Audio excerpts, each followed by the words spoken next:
We can distill Singapore's success in internationally benchmarked tests to a few points, main points. The first would be a strong respect for learning and culture of meritocracy, for example. So we try to practice meritocracy, and we believe that it can help to equalize across socio-economic conditions, for example. Secondly, we believe in building strong fundamentals, particularly in literacy. We practice English knowing bilingualism, as well as strong fundamentals in mathematics and science. And thirdly, and most importantly, we believe in the quality of teachers as well as school leaders. I did mention that if I needed to distill the Singapore story, I would classify it, I would summarize it in one statement, which really talks about there is, first of all, very clear articulation of what the educational goals are. There's a lot of systemic coherence amongst the key stakeholders in education, namely the Ministry of Education, the National Institute of Education, and all the 360 schools out there. But thirdly, and most importantly, there's fidelity in the implementation of educational initiatives that is not tied to any political situations at all. So people can leave their current portfolios and positions, but we are still extremely serious about implementing a concept from realization to implementation. So that, for me, is the central takeaway for the Singapore story.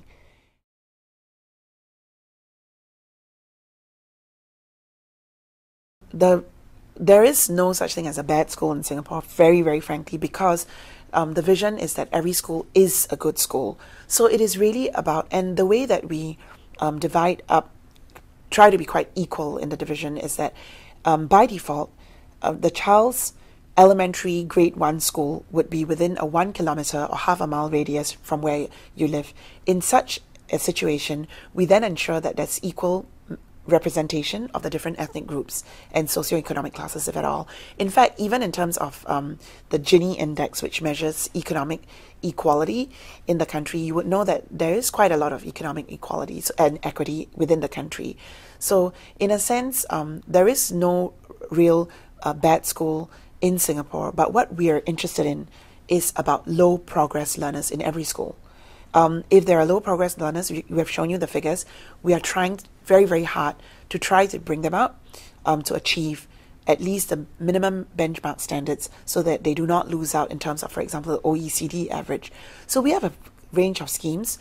We have something called the Learning Support Group, or LSG, or Learning Support Group, or LSP, Learning Support Program, where we pull out grade 1 students via a school readiness test that is implemented without being announced within the first term of study.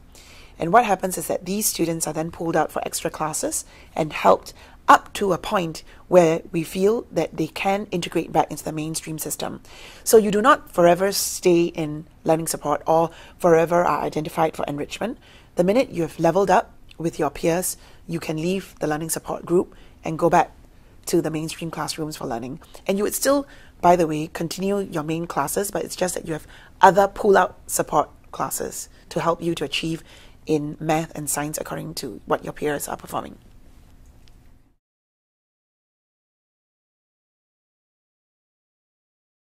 The recruitment and selection process is extremely rigorous. First of all, you need to emerge the top 30% of your cohort in order to be even shortlisted for an interview.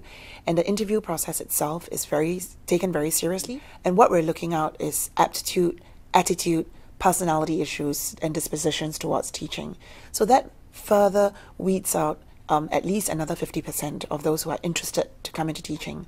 And we're extremely careful in how we select.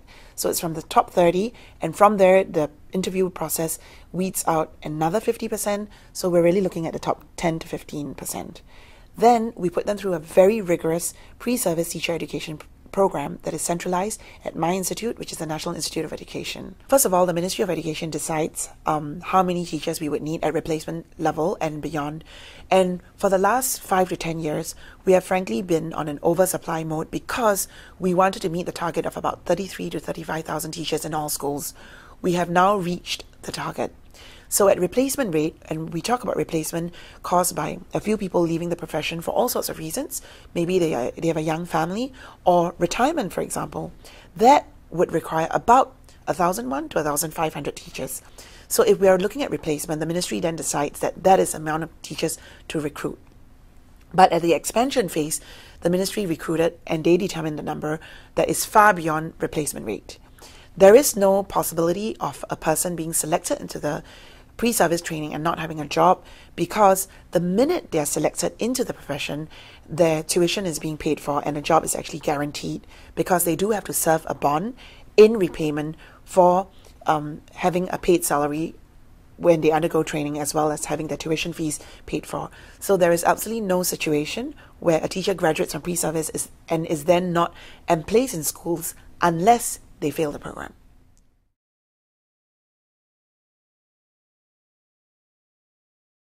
In terms of teacher evaluation, we practice something called the Enhanced Performance Management System. It is a holistic evaluation tool which is not tied to test scores, students' test scores at all. In fact, we look at 3 performance dimensions, which is leadership, personal effectiveness, and bringing about the holistic development of the child as a whole. So 3 main performance dimensions. But what is important about the appraisal system is that it is a tool for, first of all, setting of goals between the reporting officer and the teacher. So they set some broad goals that they want a teacher to achieve, and there's a 6-monthly review, and finally a formative appraisal that takes place at the end of a year. It is also a tool for coaching and mentoring. It is a tool for self-evaluation. And finally, it is also a tool for identifying talent to be groomed for further areas of development.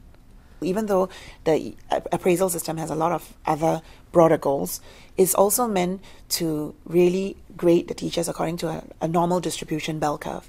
But apart from that, top performers are rewarded with high performance bonuses. The performance bonus quantum really depends on how well the economy is doing.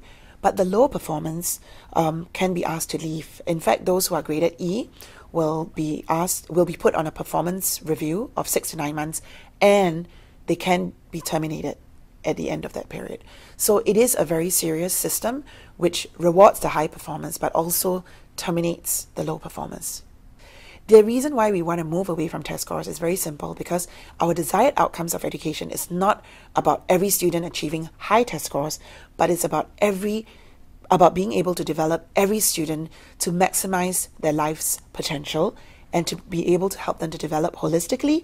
And by holistically, we mean in terms of the physical, spiritual, moral, emotional, aesthetic dimensions.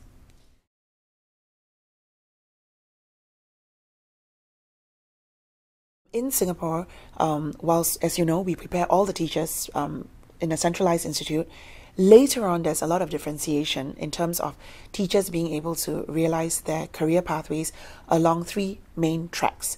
There is the leadership track, the pinnacle of which is the Director General of Education. There is the teaching track, the pinnacle of which is the Principal Master Teacher, as well as the specialist track, the pinnacle of which is the Chief Specialist. So how do we divide teachers into the 3 tracks? For the teaching track, you need to develop to show and prove an excellent track record in teaching, not just in the classroom, in your school, but beyond. You must learn how you can also benefit other teachers and help to be a very good and effective mentor and coach for teachers within clusters of schools. For the leadership track, we want to groom and identify talent early for different positions of leadership within the system. So it could be a level head, it could be a head of department, it could also be at the level of vice principal, principal, as well as leadership within the Ministry of Education headquarters, starting from assistant director to deputy director and upwards.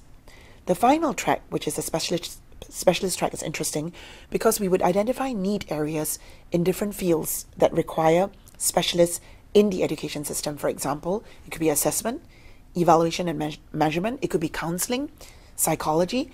We would then groom specialists to take master's degree and doctorates in these areas so that they can then go back to the system and contribute back to the system in these areas of specific subject areas of specialization. In this way, we ensure that all 3 tracks are very equal in terms of the remuneration packages, so that each teacher is then truly able to realize their full potential within the teaching career along the 3 tracks.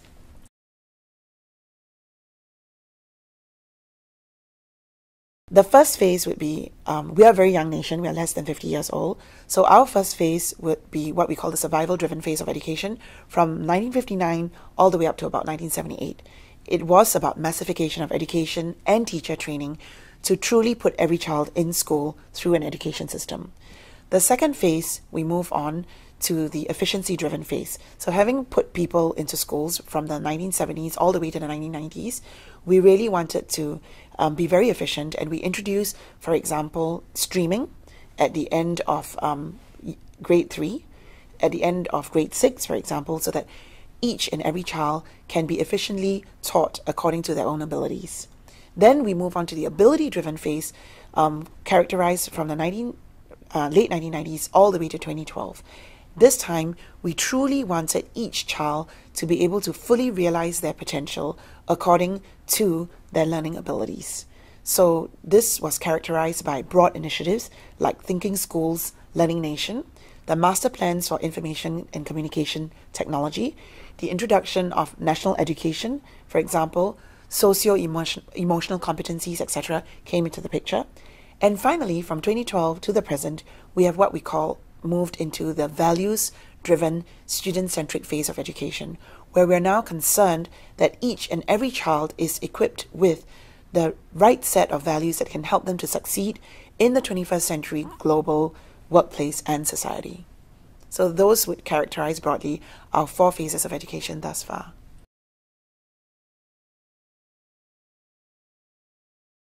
We believe that in the 21st century, it is an information digital age of a knowledge-based economy. So being able to equip our students with basic information communication technology skills is essential. We started our journey in 1997, and I think we had 3 main master plans, Master Plan 1, 2, and 3. And what it really meant was that in phase 1, we were interested in being able to provide schools with at least a basic infrastructure to be able to engage in information technology and to use technology and technological affordances. But in the second phase, we were more interested in how these technological affordances can help aid in student learning. But in the third phase, we are truly interested in being able to tap on these technological affordances to help maximize student engagement, student learning. And we have a vision and have created 15 future schools which so-called lead the way in the development as well as implementation of information communication technology in schools by 2015.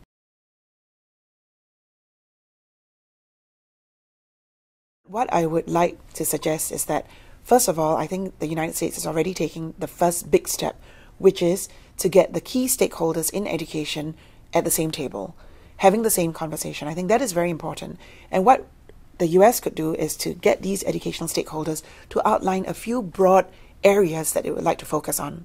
Then, perhaps even working within the diversity of different teacher education programs, systems, districts, etc., take one small reform that you would like to see.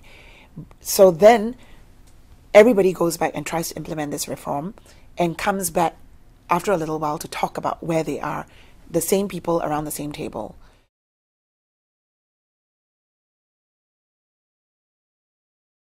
In terms of where Singapore can still learn from the States, I think we want to think about broader narratives like how do we unleash creativity and innovation? How do we produce the next Bill Gates, for example? You have mentioned that the US has a system that is in some ways quite chaotic, but there's also something called the chaos theory, where within chaos, there's a kind of genius that can emerge, for example. So these are broad lessons that we want to learn from other systems. In terms of areas that we still want to work on in our Singapore system, we want to improve the quality of our preschool education as well as the quality of our special education. And that we feel we can still learn from other systems around the world.